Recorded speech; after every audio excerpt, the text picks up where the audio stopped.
February 27, 1933. At 9:27 p.m., a massive fire erupts inside the Reichstag, Germany's House of Parliament.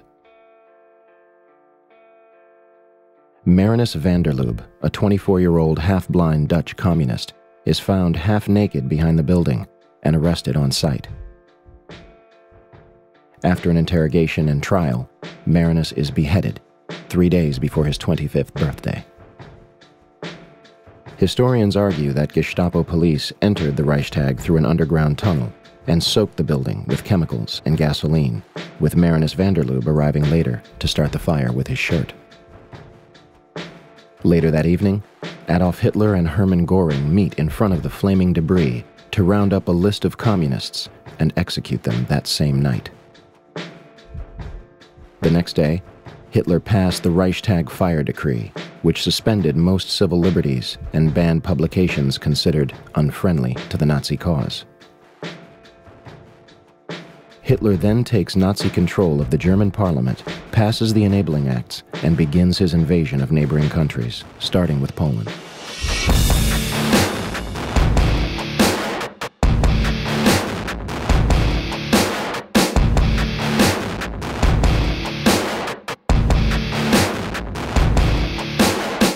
September 11th, 1941. Ground is broken at the Pentagon in Arlington, Virginia, and construction begins. December 7th, 1941. The Imperial Japanese Navy attacks the Pacific Fleet of the United States Navy at Pearl Harbor in Oahu, Hawaii. 2,403 Americans are killed, and an additional 1,178 are wounded. Although Roosevelt received multiple warnings indicating that an attack was imminent, he withholds this information and informs his commanders that negotiations with Japan are underway. The Pearl Harbor Investigating Committee hears the testimony of Admiral Kimmel, who was Navy head at Pearl Harbor at the time of the Jap sneak attack. We needed one thing. That vital need was the information available in Washington from the intercepted dispatches, which told when and where Japan would probably strike. I did not get this information. A number of government investigations concluded that there was considerable foreknowledge of the Japanese plans. Roosevelt declares December 7th an unprovoked and dastardly attack, an act of war between the United States and Japanese Empire, and asks for carte blanche to enter World War II.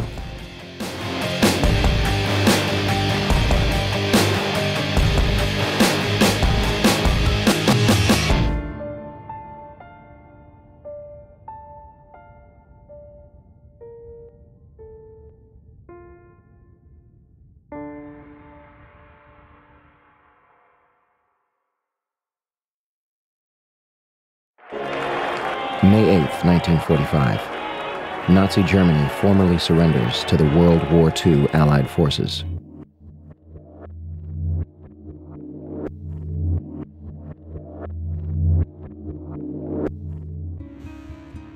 Beginning that month, the United States military begins recruiting the top rocket scientists from Nazi Germany. The project, known as Operation Paperclip, eventually included more than 100 individuals for the purpose of advancing America's technology. July 16, 1945. The Manhattan Project, a joint effort between the United States, United Kingdom, and Canada to develop strategic nuclear weapons, culminates with a detonation in New Mexico, nicknamed the Trinity Test. The detonation was equal to 19 kilotons of TNT and left a crater of radioactive glass 10 feet deep and 1,000 feet wide. A variation of this bomb would later be used on 2 cities. Hiroshima, Japan. 70,000 people are instantly killed as a result. The bomb completely obliterated 1 square mile and started fires across almost 5 square miles, leaving almost nothing at the epicenter. 75% of the city was either heavily damaged or destroyed, and approximately 100,000 people died from radiation poisoning in the years that followed.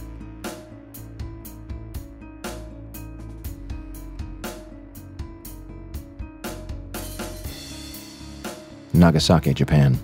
40,000 are killed and almost 30,000 are injured. The bomb destroyed 1 square mile and started fires almost 2 miles out. In the end, the Manhattan Project cost nearly $2 billion and employed more than 130,000 people at 3 different facilities across 3 different states. Research and design at Los Alamos National Laboratory and 2 sites built explicitly for the project. Uranium enrichment at Oak Ridge in Tennessee, and plutonium enrichment at the Hanford site in Washington State. At the time, it was the largest construction effort in United States history, and the entire operation was supervised by General Leslie Groves of the Army Corps of Engineers. Groves used a practice known as compartmentalization, which limits intelligence to a need-to-know basis and often leaves those working on the project in the dark. Entire communities and natives were literally packed up and moved out. Although tens of thousands of people were directly affected, the Manhattan Project was kept a secret. So secret that Vice President Harry Truman only became aware of it after President Roosevelt's death. General Groves himself claimed, "Compartmentalization of knowledge was the very heart of security. Each man should know everything he needed to know and do his job, and nothing else." To this day, much of the Manhattan Project remains classified. November 21st, 1945. The Nuremberg trials, an international tribunal to convict the Nazi Party of war crimes, commences in Germany. 12 are executed. The rest are imprisoned, acquitted, or commit suicide before trial.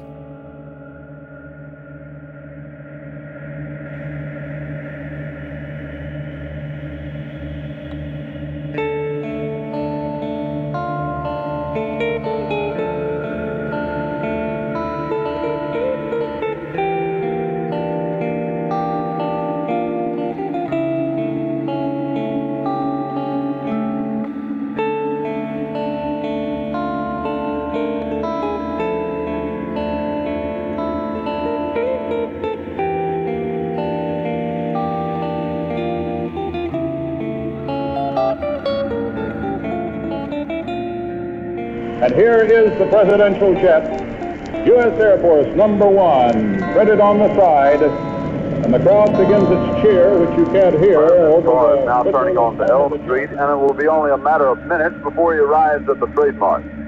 I was on Simmons Freeway earlier, and even the freeway was jam-packed with spectators waiting their chance to see the president as he made his way towards the trademark. It appears as though something has happened in the motorcade route. Something, I repeat, has happened in the motorcade route. There's numerous people running up the hill alongside Elm Street, there by the Simmons Freeway. Just a moment, please. Something has happened in the motorcade route. Stand by, please. The President of the United States is dead. Swear that I will faithfully execute.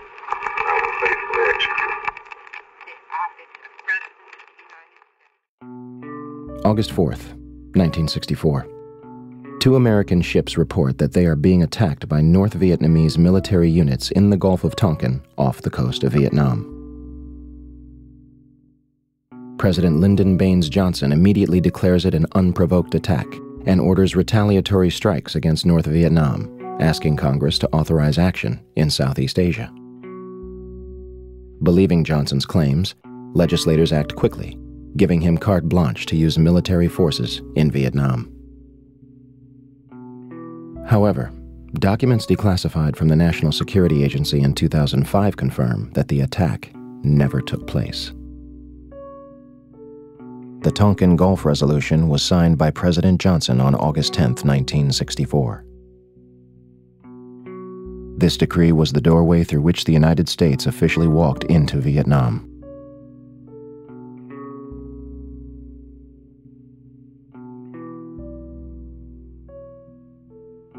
In March 1968, while on a not very routine mission, a very hard, bitterly fought search and destroy mission in a free fire zone of South Vietnam, a place called Pinkville near Quang Ngai in the northern part of Vietnam, the Army says that a platoon led by First Lieutenant William L. Calley Jr., a 26-year-old combat veteran.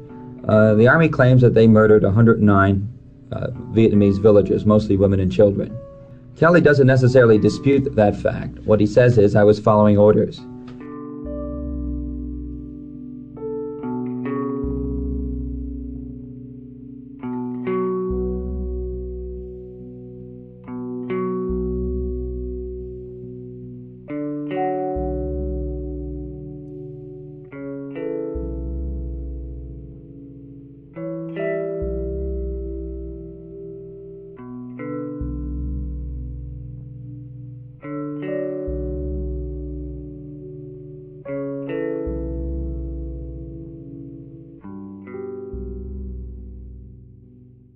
September 2000. The Project for a New American Century, a neoconservative think tank whose members include Dick Cheney, Donald Rumsfeld, Paul Wolfowitz, and Jeb Bush, releases their report entitled Rebuilding America's Defenses. The report calls for a massive overhaul of the United States military and encourages fighting and winning multiple theater wars. They declare that the process of transformation, even if it brings revolutionary change, is likely to be a long one, absent some catastrophic and catalyzing event, like a new Pearl Harbor. 17 of the project's participants would later take positions in the next White House administration.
Eight years have passed since September 11, 2001. Although the World Trade Center is slowly being rebuilt, the family members and survivors are far from rebuilding the lives which were shattered on that fateful day. The 9/11 Commission, the official investigation into what happened, published its findings and closed its doors 3 years prior. Yet questions still remain in the minds of many.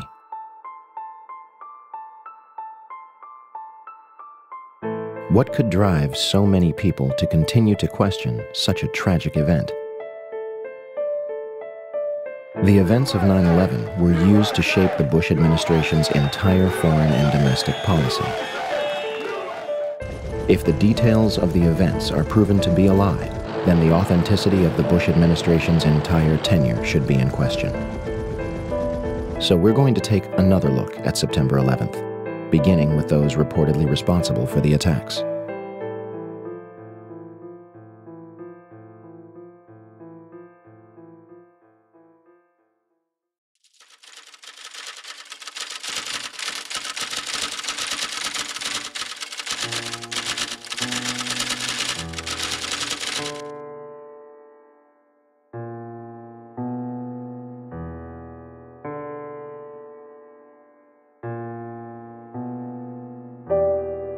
By the afternoon of 9/11, Osama bin Laden was officially being blamed for the attacks, though a number of international figures would question the United States version of events, including Egyptian President Mubarak and General Hamid Gul, the former head of Pakistani intelligence, who stated that 9/11 was pulled off by the Israeli intelligence service. On September 16th, bin Laden officially denies responsibility on Al Jazeera television. Regardless, Bush claims he wants bin Laden dead or alive, and the CIA is dispatched to Afghanistan to bring back his head in a box. On December 13, 2001, the Department of Defense releases a videotape allegedly discovered in a house in Afghanistan. Osama bin Laden discusses the attacks, but does not take responsibility. American mainstream media and even President Bush would portray this videotape as absolute proof of his guilt, even though the translation was not conducted by a third party and was instead provided by the Department of Defense. International establishments and many others question the legitimacy of the tape. Ich habe die Übersetzung des Pentagons sorgfältig überprüft. Diese Übersetzung ist sehr problematisch. Sie ist an den wichtigsten Stellen, die Täterschaft bin Ladens beweisen sollten, nicht identisch mit dem arabischen Ton. In a video aired on Al Jazeera 3 days before the 2004 presidential election, bin Laden reportedly claims responsibility for 9/11 for the first time. Al Jazeera does not say how they received the tape. The final bin Laden video was released in 2006. Does anyone else see a problem here? Osama bin Laden has never been captured or officially convicted for September 11, 2001. Although audio tapes attributed to him are occasionally released, as of this date, he is considered dead by most. As for the hijackers, the 19 hijackers were painted as radical Muslims, sneaking into the United States without any problem and raising zero suspicion as to what they were planning. First, they were not devout Muslims spending their last days preparing for paradise.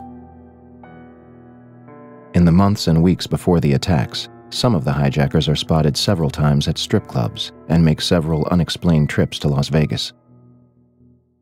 They drink heavily, receive lap dances, buy sex toys, and sleep with prostitutes, spending thousands of dollars within hours. The 9/11 Commission claims that the United States only knew of 3 hijackers prior to the attacks: Nawaf al-Hamzi, Salem al-Hamzi, and Khalid al-Midar. For starters, Al-Kai Collins says he was paid $2,500 a month as an FBI informant in Phoenix. In a stunning disclosure to ABC News, he claims that 3 years before September 11th, he began providing the FBI with information about Hani Hanjour, a young Saudi who later helped fly hijacked American Airlines Flight 77 into the side of the Pentagon. They knew he lived in Phoenix. They knew his phone number. They knew his address. They knew what he drove. They knew everything there was to know about the guy. The FBI emphatically denies that Collins provided any information about Hani Hanjour, but they do admit that they paid Collins to monitor the Islamic and Arab communities of Phoenix because of his unusual background. Once in Phoenix in 1996, the FBI asked Collins to focus on a group of young Arab men, many of whom were taking flying lessons. Hani Hanjour was part of the group. They drank alcohol. They messed around with girls and stuff like that. They all lived in an apartment together, Hani and the others. Collins said he provided the FBI with basic facts, letting the FBI take it from there. 2 of the hijackers even lived with an FBI informant in San Diego and were visited by Hani Hanjour and Mohammed Atta. Finally, an intelligence unit by the name of Able Danger claimed to have identified Mohammed Atta and 3 other hijackers 2 years before 9/11. The Department of Defense and White House, of course, officially deny it. FBI Director Robert Mueller claimed that the hijackers gave no hint to those around them what they were about. However, this turns out to be far from the truth. Shortly after Atta arrived in the country, he tried to get the U.S. government to essentially finance his plot, seeking a loan from the Department of Agriculture. Janelle Bryant is the USDA loan officer in Homestead, Florida, who Atta approached in May of 2000. Bryant says it was this television commercial about how to borrow money from the government that led Atta to the USDA office, seeking $650,000 for what he described as crop dusting. He wanted to finance a twin-engine, 6-passenger aircraft and remove the seats. And he said he was an engineer, and he wanted to build a chemical tank that would fit inside the aircraft. Bryant turned Atta down, but she spent more than an hour with him, talking, she says, of bin Laden, Al-Qaeda, and targets. She says Atta became fixated with the aerial photo of Washington on her office wall. He pulled out a wad of cash about that big around and started throwing money on my desk. He wanted that picture really bad. He asked about the Pentagon and the White House and pointed them out. He asked about the Pentagon? Yes, sir, he did. In fact, he picked out where the Pentagon was. Bryant says Atta also asked her about security at the World Trade Center and what she knew of Chicago, Seattle, and Los Angeles. Hijacker Hamza El-Ghamdi had a flight booked for later on the day of 9/11, and 2 after 9/11, 1 from LA to San Francisco, and 2 within Saudi Arabia. The complexities of the alleged hijackers are far and wide. We can only begin to scratch the surface here. They even managed to find hijacker Satam al-Suqami's passport, perfectly intact, on a sidewalk before the South Tower's collapse. Is it possible that the hijackers were merely patsies in a scheme much larger than themselves or Osama bin Laden?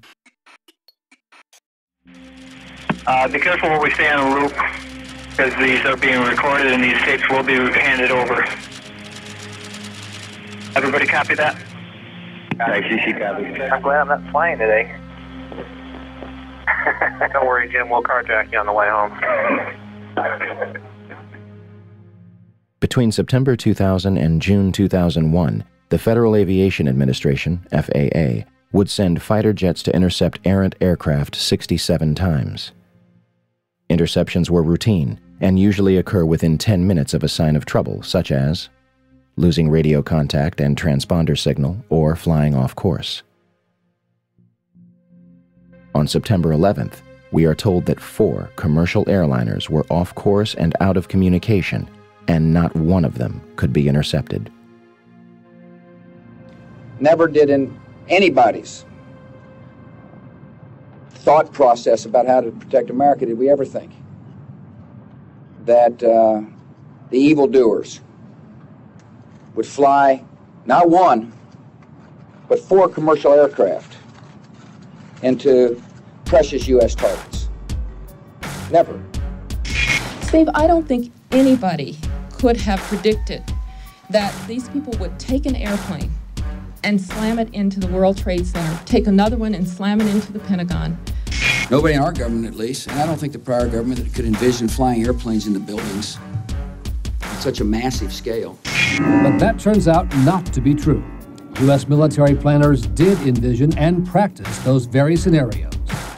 As reported by USA Today, North American Aerospace Defense Command, NORAD, conducted exercises with fighter jets, simulating hijacked planes flown into the World Trade Center in the 2 years before the attacks. Pentagon planners also envisioned the attack on the Pentagon 5 months before it happened. According to this April 2001 Pentagon email, Air Force officials wanted a war game, having a terrorist group hijack a commercial airline and fly it into the Pentagon. The idea was to check response times to launch fighter jets. But according to the Pentagon email, the plan was ultimately rejected by senior Pentagon officials as too unrealistic. Still to come are questions, big questions, about NORAD's response on the day of the attack. Why, despite all the exercises and the planning, Peter, jet fighters were not in place anywhere near New York or Washington. Quite an amazing story. Many thanks, Brian. Brian Ross. One of the drills executed prior to September 11th was called Amalgam Virgo. It was conducted in the beginning of June 2001 and simulated a series of successful terrorist attacks. Its purpose was to focus on unconventional threats like the hijacking of a commercial airliner, which would be crashed into the capital. One part of the exercise involved a Haitian AIDS victim who makes a deal with the Colombian drug cartel to crash a private jet into Tyndall Air Force Base in Florida in order to secure funding for AIDS patients. They even wrote up a suicide note for him. NORAD would deliver scripted messages from the FBI to controllers participating in the war games. And guess who was on the proposal's cover? Osama bin Laden. The second part of the exercise, which was planned before 9/11 but not executed until 2002, involved 2 Delta planes with actual pilots on the flight deck. FBI agents hijacked the planes and diverted them to secure locations. The FBI claims it has no records regarding this exercise. In fact, multiple war games were underway on 9/11 itself. But before we cover those, on the morning of September 11th, President Bush was in Florida to promote an education policy. At approximately 8:30 a.m., he left his hotel and headed for Booker Elementary School in Sarasota. Before entering the building, he was aware a plane had struck one of the Twin Towers.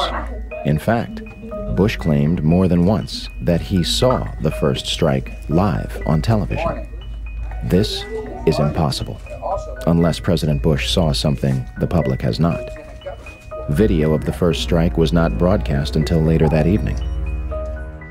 Minutes after Flight 175 strikes the South Tower, Chief of Staff Andrew Card leans into President Bush's ear, whispering and walking away. And President Bush continues to listen to My Pet Goat. Despite the fact that both Twin Towers had been hit and another plane was in the air and suspected to be hijacked, he remained at the school for a half hour, addressing the nation at 9:30 a.m. How could the Secret Service allow this? President Bush's itinerary had been public knowledge since September 7th. The only way Booker Elementary could not be considered a target was if the Secret Service knew for a fact that it wasn't. With that being said, September 11th was day 2 of Vigilant Guardian, an exercise staged by the Joint Chiefs of Staff and NORAD, which simulated hijacked planes in the northeastern United States. It did so by placing inputs onto the screens of military controllers at the Northeast Air Defense Sector in Rome, New York, known as NEADS. As the attacks unfolded, controllers at NEADS thought that what they were watching was all part of an exercise. Okay, guys, listen up. Possibly a second hijack. Yep. Looking for a squawk, and I don't see it. We have smart terrorists today. They're not giving them a chance to squawk. What are the chances that a massive hijacking war game begins on the morning of September 11th that cripples the very defense sector in which the attacks take place? Better yet, who made the decision to schedule it on that date? Vigilant Guardian was a branch of Global Guardian, an Armageddon exercise being conducted at Offutt Air Force Base in cooperation with NORAD. Barksdale Air Force Base in Louisiana also participated in Global Guardian. Instead of returning directly to Washington, D.C., President Bush flew from Booker Elementary to both Barksdale and Offutt Air Force Base before returning to the White House. Another war game Northern Vigilance, moved fighter jets from unknown locations to bases in Canada and Alaska to monitor a fleet of Russian MiGs. 3 F-16s from Andrews Air Force Base, located just 15 miles from the Pentagon, were flown 180 nautical miles away for a training mission in North Carolina, leaving them unable to defend the nation's capital. Langley Air Force Base, which is 130 miles from the Pentagon, would not launch fighter jets until 9:24 a.m., a half hour after the North Tower is struck and 10 minutes before the Pentagon. Although Major Kevin Nasipany at NEADS ordered them to fly towards the capital, they are instead sent out to the Atlantic Ocean.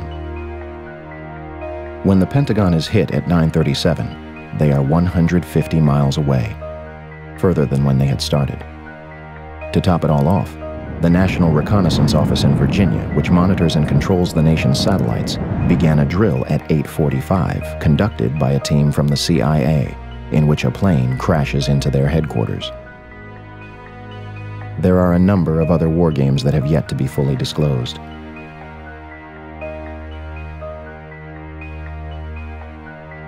So, let's review. On the morning of 9/11, the United States military is conducting war games in which fighter jets are flown out of the country, planes are crashed into buildings, and hijacked planes go in and out of radar, leaving military controllers confused regarding whether the events were real or an exercise. What a coincidence. Okay, and we're trying to locate any information as far as the location where he is currently on mode 3. Do you have any information whatsoever? I do not. Hold on one second. Here, let me hold on. You heard that, right? Yep. You. Calypso, non-stop. Come on, New York.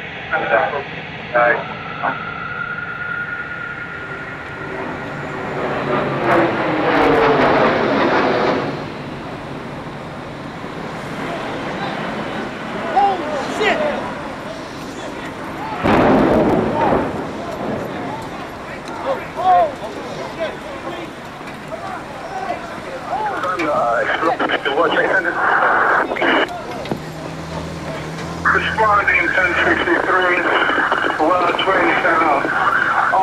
Listen, Central, be advised from my location now, I see heavy smoke coming from the building of the World Trade Center. At this time, I advise you that you send them a...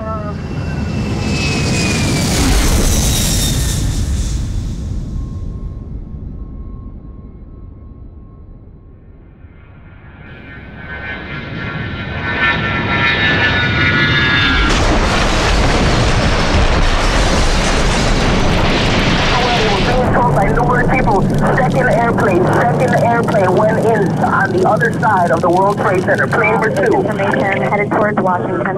Okay, let me tell you this. We were looking, we're also lost American 77. Okay, 77. Where was he proposed to head, sir? Excuse me? Where was he proposed to head, sir? Okay, he was going to LA also. He was also LA. Now, from where, sir? I think he was from Boston also. Boston to LA. Now, let me tell you this story.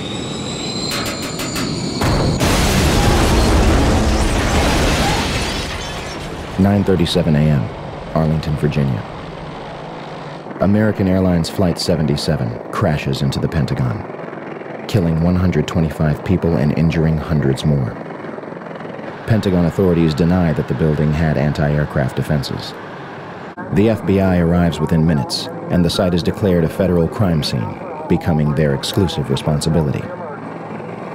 The Pentagon initially denies that their cameras captured the crash. However, in March 2002, 5 images are released to the press, though the Department of Defense does not take responsibility for their release. For years, those 5 frames were the only public footage of the Pentagon attack.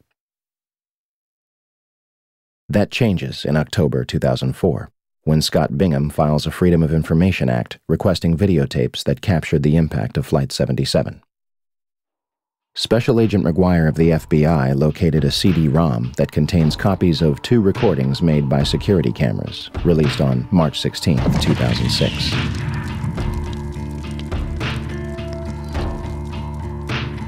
video taken from a Citgo gas station, which is open only to Pentagon employees, released on September 15, 2006. And the Doubletree Hotel in Arlington, Virginia, released on December 7, 2006. As of this date, we still have no clear images of what happened at the Pentagon on the morning of 9/11. The official story goes as such.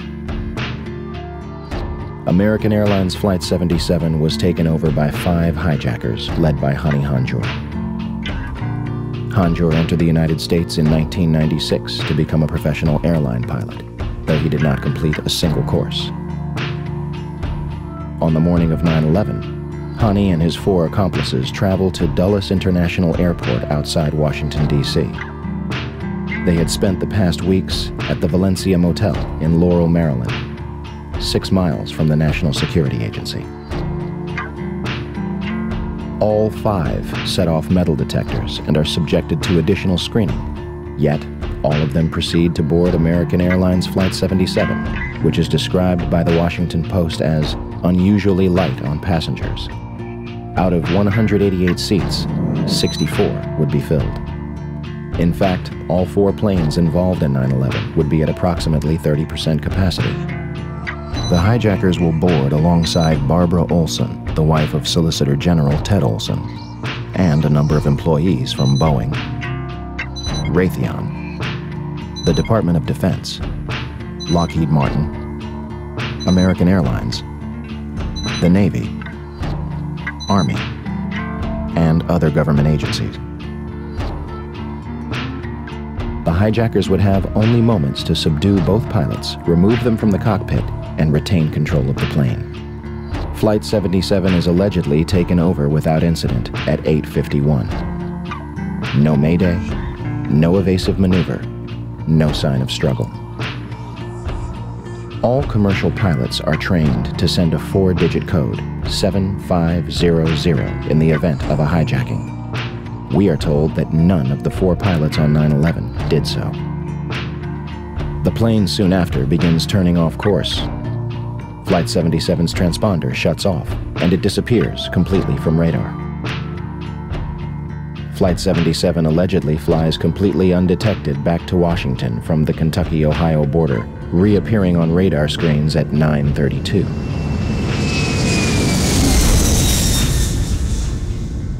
Had Hani Hanjour wanted to inflict maximum damage, all he had to do was nose down into the roof of the Pentagon.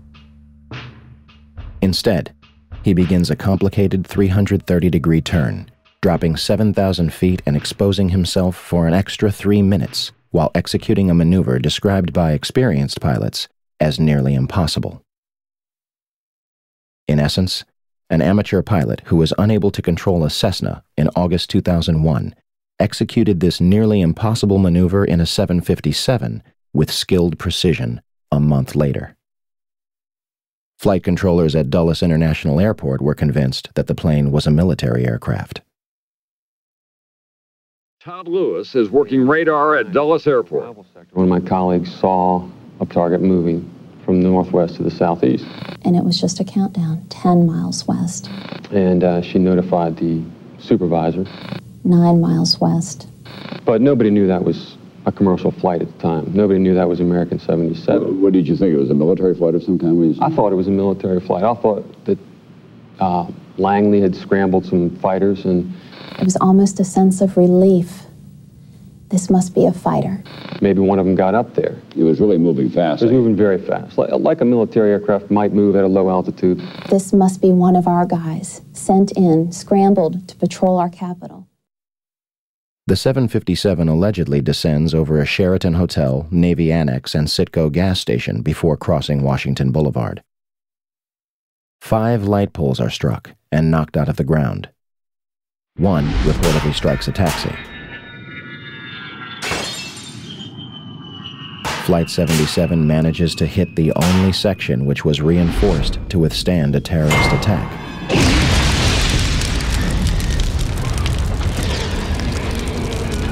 Including reinforced steel and blast-resistant windows an 1.5 inches thick. The renovation, planning for which had begun in 1991, was only days away from completion. Ironically, had the plane struck anywhere else, the casualties and damage would have been far greater. An area that normally would have housed up to 5,000 occupants yielded only 125 casualties.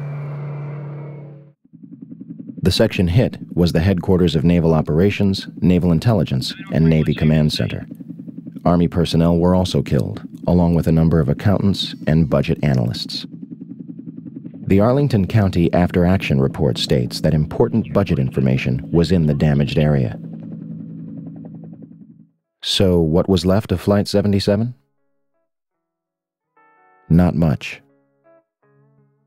These pictures were taken before the roof of the Pentagon had collapsed.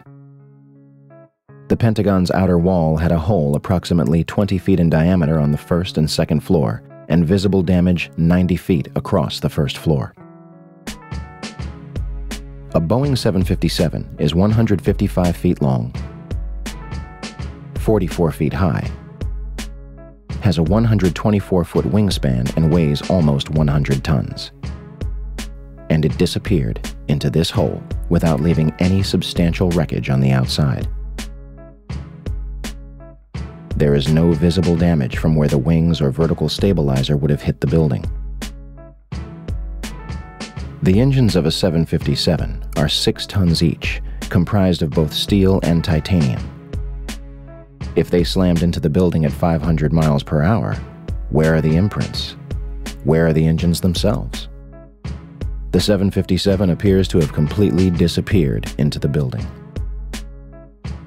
There are numerous parts to a 757 that are virtually indestructible, marked with a specific serial number tied back to the plane. To date, we have not seen a single piece positively identified as Flight 77's.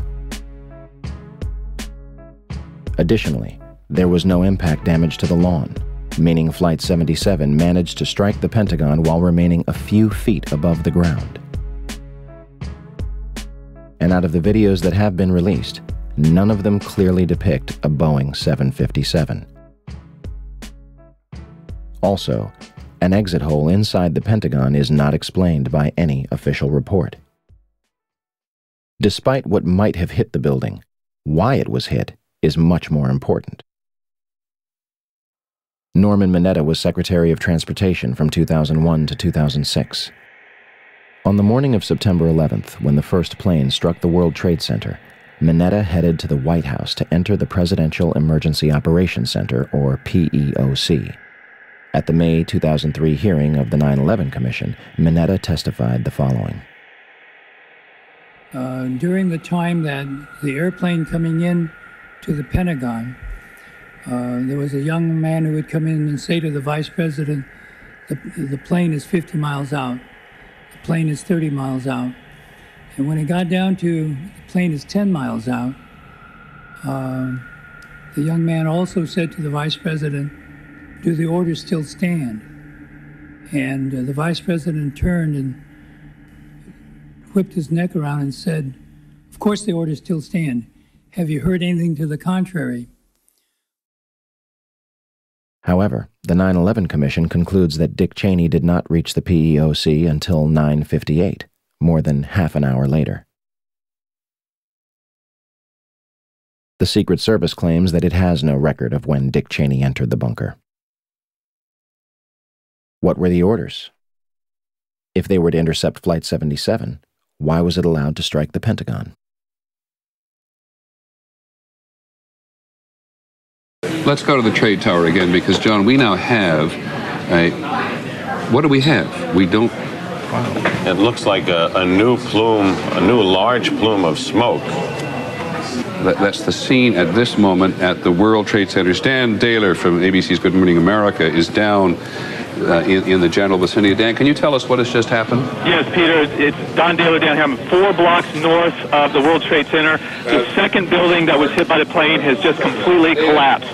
The entire building has just collapsed, as if a demolition team set off. When you see the old demolitions of these old buildings, it folded down on itself, and it is not there anymore.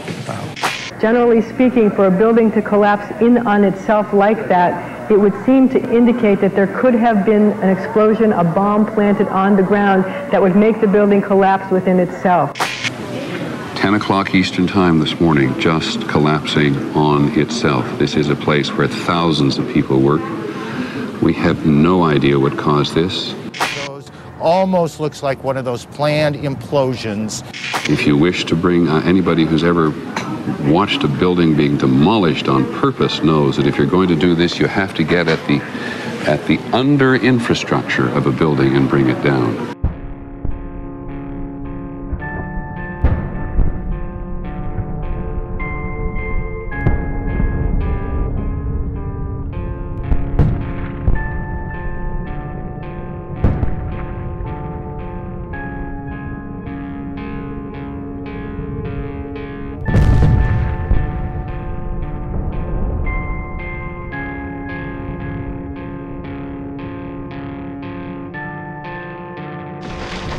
(9:59), New York City, New York. The South Tower of the World Trade Center collapses to the ground in approximately 10 seconds. 29 minutes later, the North Tower follows suit, collapsing in approximately 10 seconds. Later that evening at 5:20 p.m., World Trade Center Building 7, a 47-story skyscraper 300 feet from the North Tower, suddenly collapses. The official explanation is that falling debris from the North Tower created a series of fatal fires inside the building. If this is true, it would be the third steel-framed skyscraper in history to collapse due to damage and fire. The first two would be the Twin Towers. August 5th, 1970. One New York Plaza, a 50-story office building, burned for over 6 hours between the 32nd and 36th floors.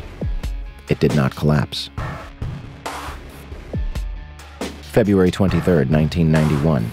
One Meridian Plaza, a 38-story skyscraper in Philadelphia, burned for 18 hours across 8 floors. It is later described by officials as the most significant fire of the century. It did not collapse. May 4th, 1988. First Interstate Bank, a 62-story skyscraper in Los Angeles, California, burns for almost 4 hours, destroying 4 floors and damaging a 5th. It was one of the most destructive fires in United States history. The building did not collapse. Even the Twin Towers survived a number of fires. First, a series of fires in 1975, one of which was described as fighting a blowtorch. Then, another in 1999 on the 104th floor of the North Tower.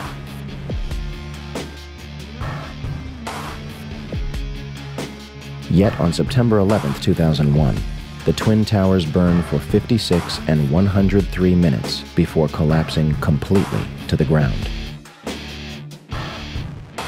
One might argue that this was due to their construction. The Twin Towers were composed of 200,000 tons of steel, 425,000 cubic yards of concrete, 106 elevators, 43,600 windows, and a 360-foot television antenna atop the North Tower. The core of each tower was a rectangular pillar 87 by 133 feet, comprised of 47 steel box columns ranging from 36 by 16 to 52 by 22 inches. The North Tower was completed in 1970, standing at 1,368 feet tall, and the South Tower was completed in 1973, clocking in at 1,362 feet tall, making them the tallest buildings in the world at the time. They were designed to withstand multiple impacts from a Boeing 707, which was the largest aircraft at the time. And we are told that these massive structures were destroyed by 10,000 gallons of jet fuel. A perfectly symmetrical collapse resulting from asymmetrical damage, with the collapse following the path of greatest resistance. The National Institute of Standards and Technology, NIST, eventually concluded in August 2005 that they found no evidence suggesting that the Twin Towers were brought down in a controlled demolition. It's funny they would name it the Report on the Collapse of the Twin Towers, because the report does not explain how the Twin Towers actually collapsed. claiming that it does not actually include the structural behavior of the tower after initiation was reached and collapse became inevitable. 10,000 pages, and not a single one to actually explain how the towers came down the way they did. NIST admitted in April 2007 that they are unable to provide a full explanation of the total collapse, and also that they conducted no tests for explosive residue. Luckily, somebody has. My name is Jeanette McKinley. I was a resident of Lower Manhattan, living directly across the street from the World Trade Center on September 11th. I'd been living there for 4 years. I loved living there. When I think back about it, it's really the time of my life. And so on September 11th, I was I was writing emails. I was sitting at my computer. Boom. I could immediately see the flames. I was close enough that I could literally just turn my head, and there it was with the building burning. I was with my friend Jim Lecce. We watched everything out the window. He was fixated, taking photographs, and whenever I mentioned leaving, he never wanted to leave. He said to me, "This is history. Don't you realize we are watching history happen? We're part of history. Why would we leave?" I was in the kitchen. I was in my kitchen. I had flowers in my hand, and the building starts coming down. Our windows blew in. He came running across the apartment. "Get out of here, the building is coming down." Well, it sounded like it was coming down on us. That cloud, there was a debris cloud created by when the Tower 2 fell. It created a debris cloud which became part of our life because it just burst in our window at 50 miles an hour. That whole cloud just came bursting in, and many people were wanting to investigate whether the collapses were actually controlled demolitions, as many people thought on the very day. Even the news commentators thought they were controlled demolitions.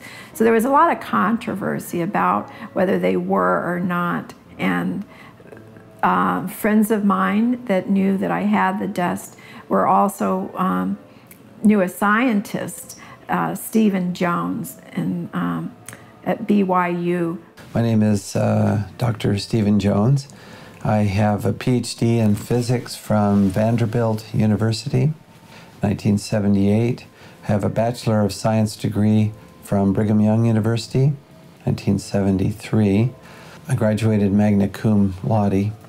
I went after the PhD work. I did postdoctoral work at Los Alamos Mason Physics Facility.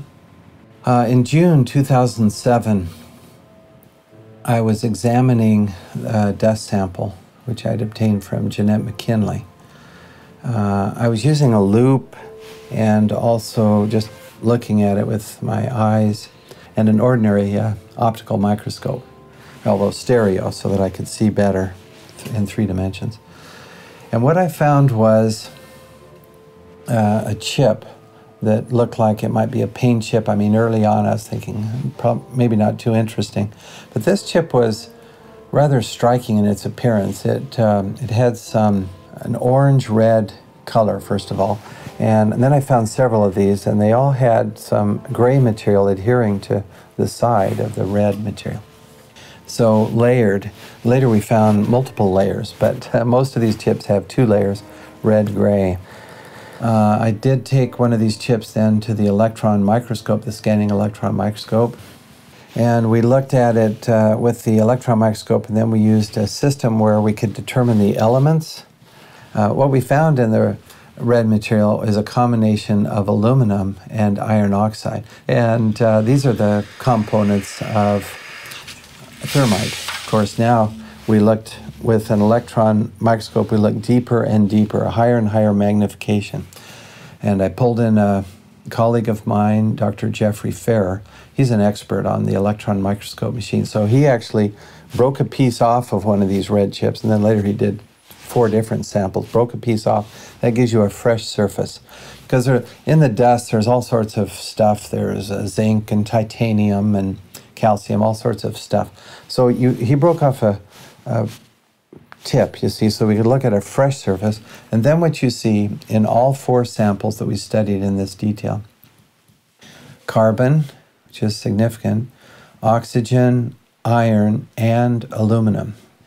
We looked at this, and these again are the ingredients, except for the carbon, and we found that experimenters working with superthermite, trying to beef it up, make it more explosive, tailoring it to different weapons applications, they would have silicon in there and an organic material, which means a carbon. So a polymer such as Viton, they would add to this to give it the properties they wanted.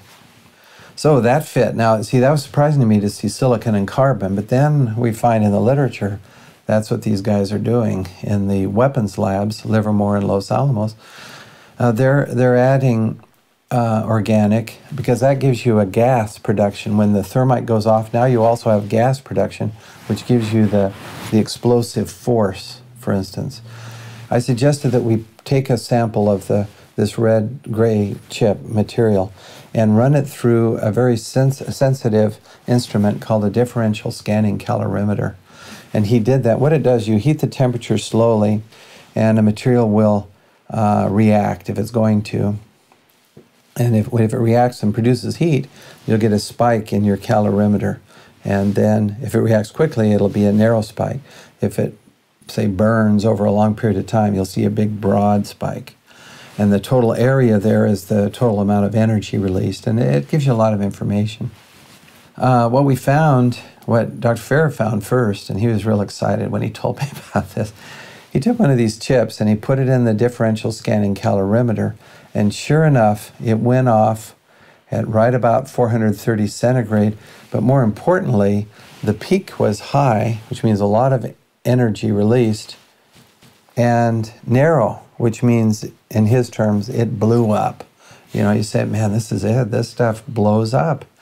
It behaves just like it has the ingredients of nanothermite. He said, well, there should be, in a thermite reaction, you should produce molten iron. So you should see some spheres of iron. Think of spraying water in the air, and you get droplets that are more or less spherical because the surface tension pulls the liquid into a sphere. It's very simple. Same thing with molten iron from the thermitic reaction, whether it's ordinary conventional thermite or this super nanothermite. Either way, you get this molten iron, and you should get these droplets of iron. So we said, we got to look for those. You know, if you don't find those, maybe who knows what it is, but we got to find droplets of molten iron. Otherwise, we're not sure we had the thermite reaction, the thermitic reaction. In this case, it's a nanothermite. So we looked, and wow, what a beautiful sight. As you look at this, after the red material is reacted, there are these little spheres, just tons of them. And we compared the traces that we got in this sophisticated calorimeter with traces obtained with known thermite. These are published data, and our peak is actually narrower. I mean, this stuff goes off with very rapidly, and more energy also than had been reported by these other researchers working with known nanothermite. As if explosive residue in the dust was not enough, there are other disturbing aspects of the Twin Towers' collapse. Both the North and South Tower collapsed at nearly free-fall speed, 110 stories, reducing itself to a pile of twisted steel and pulverized concrete and building materials in approximately 10 seconds. The Twin Towers combined contained almost 500,000 tons of concrete.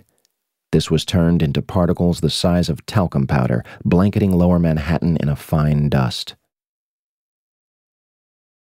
It also turns out that molten metal exceeding 2,000 degrees Fahrenheit was discovered in the rubble of Ground Zero.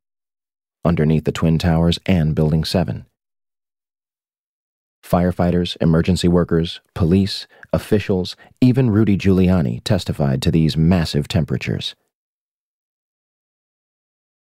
Even after heavy rain on September 14th and 21st, a constant stream of fire retardants and water described as creating a giant lake, these fires were not put out until December 13th, 2001, making it the longest burning structural fire in history. If one were going to bring down the Twin Towers in a controlled manner, you would have to simultaneously sever the 47 central support columns at the base of the building.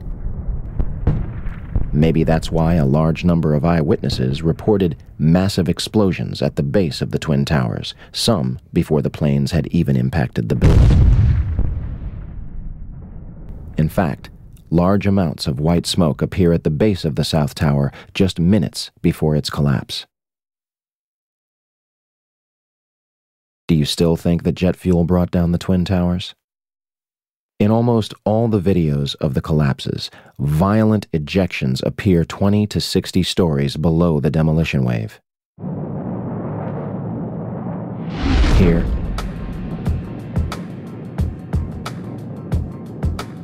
here, here,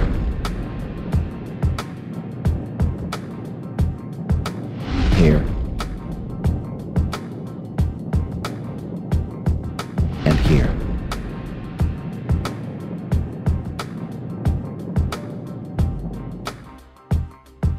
I know what you're thinking. If explosives or incendiaries were in the building, how would they get in there without anyone noticing? A December 2000 assessment of the World Trade Center recommended immediate renovation work on the steel columns contained within elevator shafts of both Twin Towers. Turner Construction, a company located on the 38th floor of the North Tower, was selected to do the job. Turner's CEO at the time was Tom Leppert, who had personal ties to George W. Bush and Carlos Gutierrez, Secretary of the Department of Commerce. The Department of Commerce is in charge of NIST, an agency that may sound familiar. Turner Construction also did fireproofing work on the very floors that were struck by Flights 11 and 175. Of course, all documents pertaining to Turner's work on the Twin Towers were destroyed on 9/11.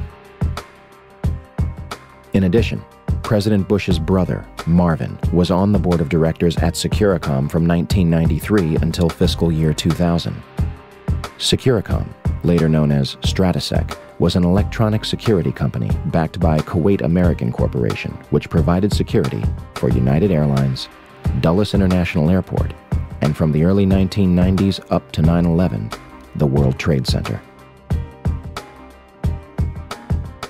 According to the Port Authority, there are no records pertaining to the work that the company performed on the World Trade Center. So, a company with ties to the government agency that eventually investigated the collapse was responsible for doing renovation work inside the Twin Towers, and the building's security was run by a company with family ties to President Bush. And we have no records to prove what they did inside the buildings. Nothing suspicious there. I often get asked, well, exactly how did they use this nanothermite in the buildings? It's as if there are people just trying to cast doubt, as if you can't explain everything, you have nothing. That's, of course, absurd. We have found explosive, unexploded, but explosive material in the dust. Now the next step is to find out who did it. So in other words, we've done the forensic CSI-style science. Now we need the criminal investigation to go along with that, to find out who could have made this stuff, first of all, and then who did make it. And then from there we can find out who ordered it being made and why. If only we could have examined the steel from the World Trade Center. Unfortunately, the debris was almost immediately shipped overseas, being sold to the lowest bidder. This is destruction and removal of evidence from a crime scene. family members and engineers were outraged at the decision and demanded that the steel be preserved for investigation. Bill Manning of Fire Engineering magazine publicly labeled the cleanup at Ground Zero a half-baked farce. Yet the operation continued until the site was officially clear on May 30th, 2002. Regardless of how it was done or who was responsible, what happened to the Twin Towers seems obvious enough. They were brought down in a highly engineered, unconventional, controlled demolition. It was a psychological attack on the American people, and it was pulled off with military precision.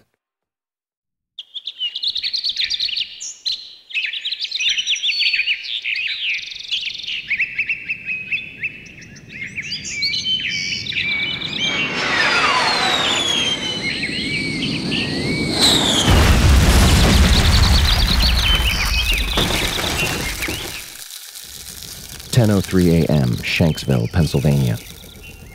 United Airlines Flight 93 allegedly crashes into an abandoned strip mine at 580 miles per hour, 20 minutes flying time from Washington, D.C.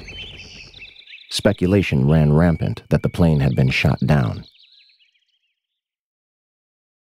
First, the story was that passengers overtook the plane and sacrificed themselves to prevent further casualties.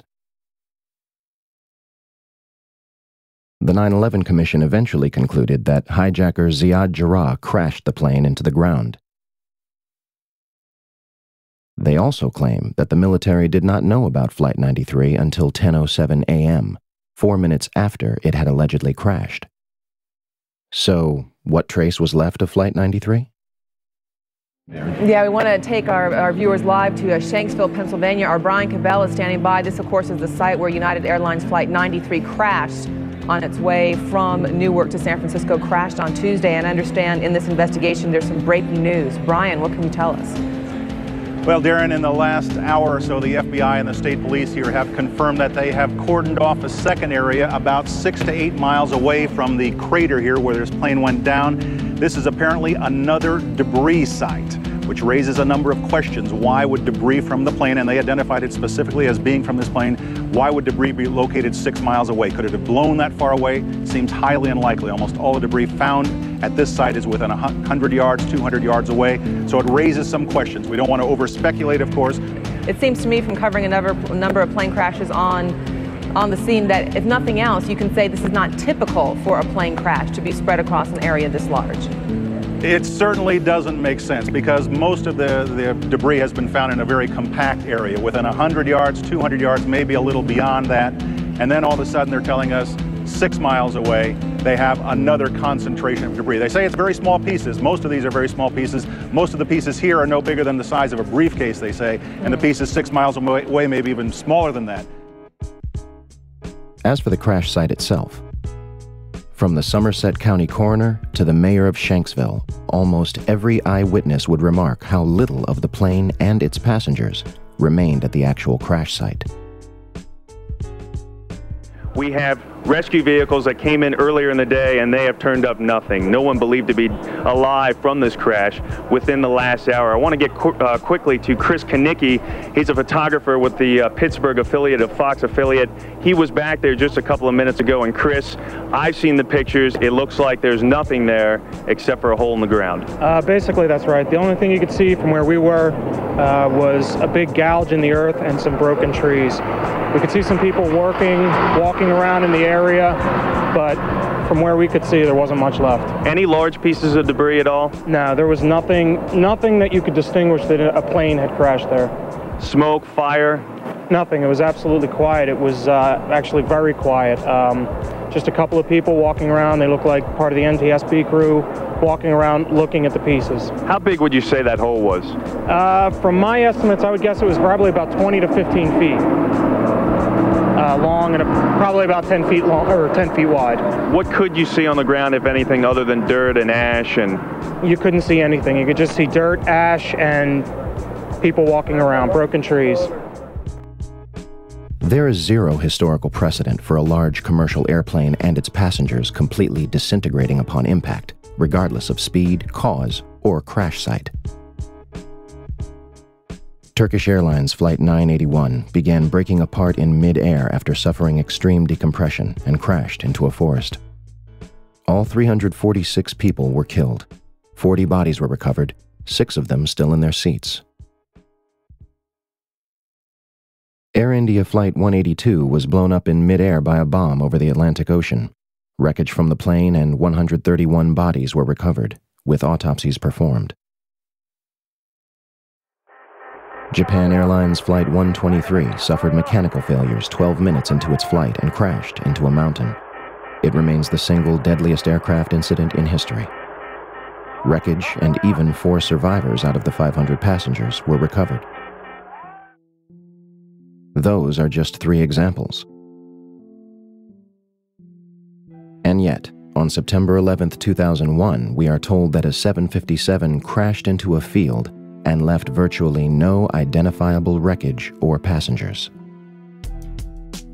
The Department of Environmental Protection also reported in October 2001 that no trace of jet fuel was found in groundwater or soil at the crash site. Flight 93 allegedly crashed with over 5,000 gallons, 37,500 pounds of jet fuel left. How is this possible? In 2006, during the trial of the alleged 20th hijacker Zacarias Moussaoui, the FBI provided a batch of evidence that allegedly survived a catastrophic crash in near-perfect condition. Among the exhibits were a red bandana, a Kingdom of Saudi Arabia driver's license, John Talagnani's driver's license, and flight attendant C.C. Lyle's personal effects, including her driver's license and Marriott hotel card. Although a 757 managed to obliterate itself upon impact, fragile material known as paper and fabric managed to survive nearly without a scratch. The FBI also releases pictures of an engine and 2 pieces of fuselage. It is unspecified where those were found. What really happened near Shanksville, Pennsylvania on 9/11 remains a mystery. But one thing seems clear. A 757 did not crash intact into a field in Shanksville, Pennsylvania.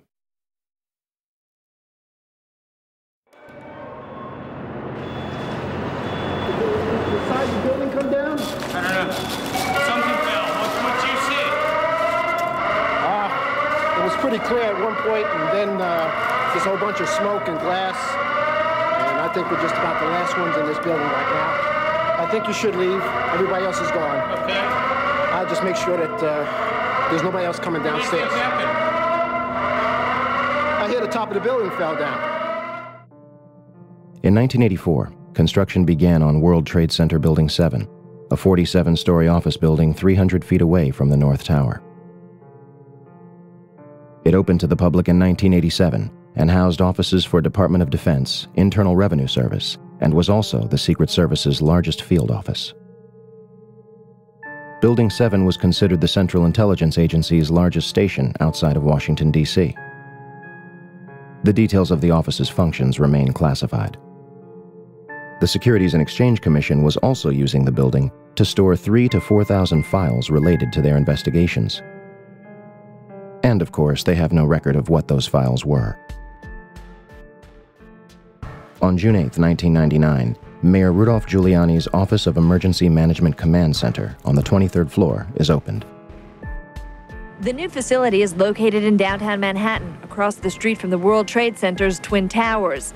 The command center on the 23rd floor is bulletproof and bomb-resistant, with its own air supply and generators. It's linked to city airports, the Coast Guard, and the Pentagon. Computers will soon have detailed blueprints of every major building in New York City, as well as evacuation routes. Hurricanes and heat waves would be handled here, as well as terrorist attacks. Though New York officials say their facility is not impenetrable, they're confident it could handle even the worst crisis imaginable. Deborah Fayerick for CNN, New York. On the morning of 9/11, before the first plane strikes the North Tower, Building 7's alarm system was unexpectedly placed on test status at 6:47 a.m. for a scheduled period of 8 hours. This normally occurs during maintenance, and any fire alarms from the building were to be disregarded.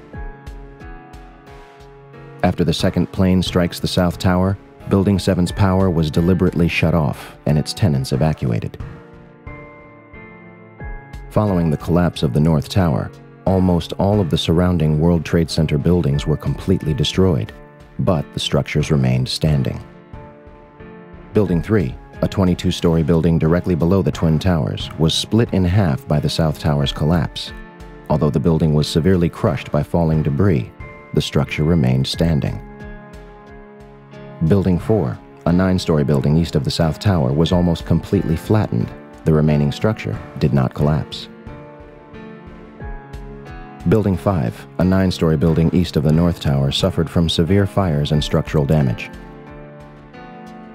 Building 6, an 8-story building between the North Tower and Building 7, suffered a giant gouge in its roof and severe fires.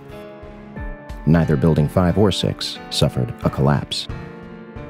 Neither did the Deutsche Bank building, which stands to this day and is currently being demolished beam by beam. Neither did the Millennium Hotel across the street. Building 7, a 47-story office building hundreds of feet away, burns controllably over a few floors and suffers structural damage to its south face before collapsing completely to the ground at near free fall speed. The collapse of Building 7 was rarely reported on the day of and after 9/11. Yeah, it's very strange that was not even hit by a jet, and yet it falls very rapidly and essentially straight down into its footprint. Although the collapse of Building 7 was clearly a phenomenon and further investigation was needed, the building's steel was removed from the site and destroyed. No pieces were recovered from the debris for analysis. However, FEMA's volunteer investigators revealed after their limited studies that some pieces of steel from the rubble of Building 7 experienced something never before seen in an office fire. Some pieces of steel had large holes burned through them, evidence that a high-temperature corrosive material had formed and burned through the beams, suggesting temperatures of over 1,000 degrees Celsius were present. But what the Worcester Polytechnic Institute scientists reported was that steel, as they looked at it, using similar methods to what we've used on the red gray chips, these are electron microscope methods and X-ray EDS methods, they found high temperature, indication of very high temperatures, oxidation and sulfidation, sulfur in the steel.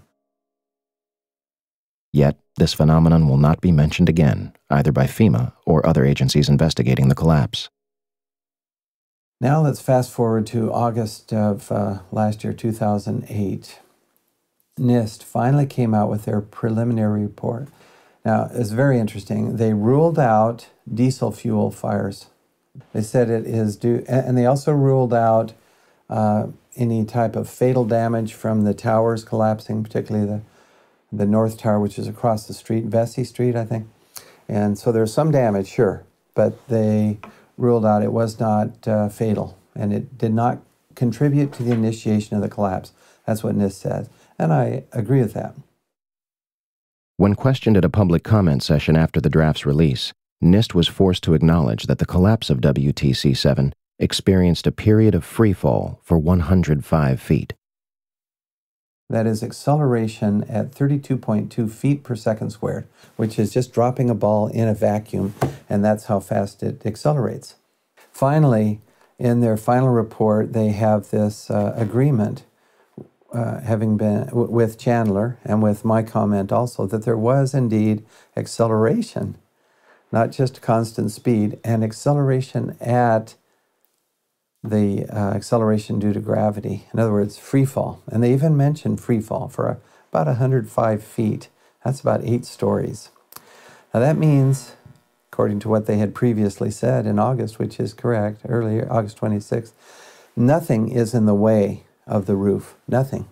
Now you can see in the videos there's a lot of floor is still intact as the roof is moving as a block. So somewhere down below, there's about 8 floors that have been obliterated.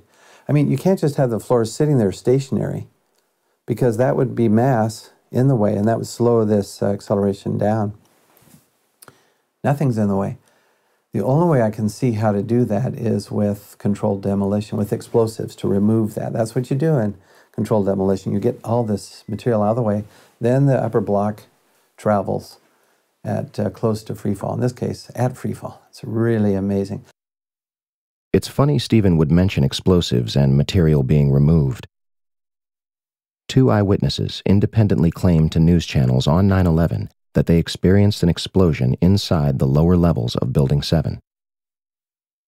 The first one is Michael Hess, who went on to UPN 9 News around 11:59 a.m. Oil refineries in Louisiana. When we have Frank Uciardo back on the phone with us, Brenda, with some New York City officials. Frank, go ahead. That's right. I'm standing here right now just off Broadway by City Hall with Michael Hess, who is the city's corporation counsel. Mr. Hess, you were trapped in, I believe, 7 World Trade Center. Go ahead, sir. Yes, I was. I was up in the emergency management center on the 23rd floor, and when all the power went out in the building, another gentleman and I walked down to the 8th floor where there was an explosion, and we've been trapped on the 8th floor with smoke, thick smoke all around us for about an hour and a half.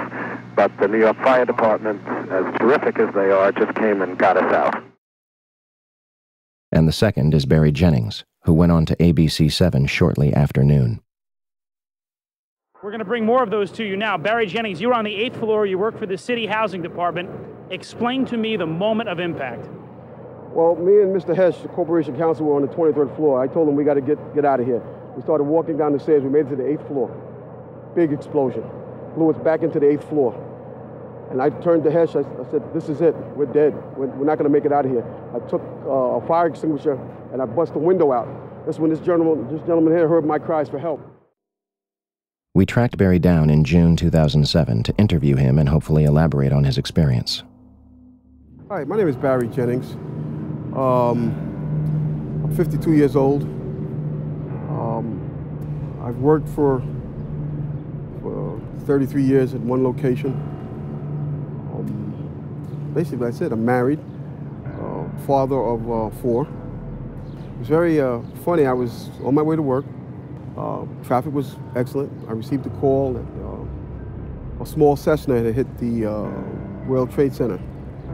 I was asked to go and man the Office of Emergency Management at the World Trade Center 7 on the 23rd floor. As I arrived there were police all in the lobby. They showed me the way to the elevator. We got up to the 23rd floor. Me and Mr. Hess, who I didn't know was Mr. Hess at the time, we got to the 23rd floor. We couldn't get in. We had to go back down. Then security and police took us to the freight elevators where they took us back up, and we did get in. Upon arriving into the OEM EOC, we noticed that everybody was gone. I saw coffee that was on a desk. Still, the smoke was still coming off the coffee. I saw half-eaten sandwiches. And only me, Mr. Hess, was up there. After I called several individuals, one individual told me that to leave and leave right away. Mr. Hess came running back in and said, we're the only ones up here, we got to get out of here. He found the stairwell. When we reached the 6th floor, the landing that we were standing on gave way. There was an explosion and the landing gave way. And I was left there hanging. I had to climb back up, and now I had to walk back up to the 8th floor. After getting to the 8th floor, everything was dark. It was dark and it was very, very hot. Very hot. I asked Mr. Hess to test the phones as I took a fire extinguisher and broke out the windows. Once I broke out the windows, I could see outside below me. I saw police cars on fire, buses on fire. I looked one way, the building was there. I looked the other way, it was gone. I was trapped in there for several hours. I was trapped in there when both buildings came down. The firefighters came, they came to the window, because I was going to come out on the fire hose. I didn't want to stay there any longer, it was too hot. I was going to come out on the fire hose. They came to the window, they started yelling, do not do that, it won't hold you. And then they ran away. See, I didn't know what was going on. That's when the first tower fell. When they started running, The first tower was coming down. I had no way of knowing that. Then I saw them come back. Now I saw them come back with more concern on their faces. And then they ran away again. The second tower fell. So as they turned and ran the second time, the guy said, "Don't worry, we'll be back for you." And they did come back. This time they came back with 10 firefighters. And they kept asking, "Where are you? We don't know where you are." I said, "I'm on the north side of the building," because when I was on the stairs, I saw north side. All this time, I'm hearing all type of explosions. All this time, I'm hearing explosions. And I'm thinking that maybe it's the buses around me that were on fire, the cars are on fire. I don't see no, but I'm still hearing these explosions. When they finally got to us, and they took us down to what they called the lobby, because I asked them, I said, when we got down there, I said, "Where are we?" He said, "This was the lobby." And I said, "You gotta be kidding me." It was total ruins. Total ruins. Now keep in mind, when I came in there, the lobby had nice escalators. It was a huge lobby. And for me to see what I saw, it was unbelievable. And the firefighter that took us down kept saying, "Do not look down." And I kept saying, "Why?" He said, "Do not look down." And we were stepping over people. And you can feel when you're stepping over people. They took us out through a hole that I don't know who made this hole in this wall. That's how they got us out. They took us out through a hole, through the wall, to safety. As they were taking me out, one firefighter had fallen. I believe he was having a heart attack. But before that, this big giant police officer came to me. And he says, "You have to run." I said, "I can't run, my knees are swollen." He said, "You're gonna have to get on your knees and crawl in." He said, "Because we have reports of more explosions." And that's when I started crawling. And I saw this guy fall behind me. And his comrades came to his aid. They dragged him to safety. I was looking for an ambulance for my knees. And at that time, they told me, "We gotta walk 20 blocks to refuge." Before I got there, Eyewitness News grabbed me and started interviewing me. And that's basically it. This is where the story takes a turn for the worst. In late August 2008, comments began appearing on YouTube videos of Barry's testimony, claiming he had passed away on August 19, 2008. 2 days before NIST releases its draft report on WTC-7, which directly contradicts Barry's testimony and claims that no explosions occurred inside the building. They explicitly claim there were no witness reports of such a loud noise. To date, the only publicly available information is that Barry was in perfect health before suddenly being admitted to the hospital and subsequently passing away on August 19, 2008. A private investigator, when hired to investigate the disappearance of Barry Jennings, replied, "Due to some of the information I have uncovered, I have determined that this is a job for the police. I have refunded your credit card. Please do not contact me again concerning this individual." In conclusion, 2 men inside World Trade Center Building 7, a skyscraper that housed numerous government agencies whose duties are unknown to the public, are almost killed by an explosion before either of the Twin Towers fell. Although it is damaged far less than any other surrounding World Trade Center buildings, at 5:20 p.m., it collapses into its own footprint, experiencing 105 feet of freefall and barely damaging surrounding structures. And the official government report, which takes almost 7 years to write, says it was all due to fire. My mind is still there. That day I'll never forget. And the explanations that were given to me is totally unacceptable. Totally unacceptable. Because as I stated, I was there. I lived it. I lived through it. Actually, I thought I was going to die that day. Because me and Michael Hess did get on our knees and start praying. When we saw that there was nobody coming, there was no hope. We did get on our knees and start praying. And then there was a fireman that shined the light and says, "Anybody in here?" Those are the sweetest words I ever heard. Is there anybody in here? And I, at that time, I told Mike, I said, "Mike, you better get under the desk and pray to who you're going to pray to. because I'm going to pray to who I'm going to pray to, because it doesn't look like we're going to make it. And that's when that fireman came and saved our lives. When I got home, I sat down in front of the TV, and my wife said, "Why do you keep watching this? Why do you keep?" I couldn't stop watching it. And that's when I found out Building 7 came down. I was so surprised. And I'm saying to myself, why did that building come down? And I knew why it came down, because of the explosions.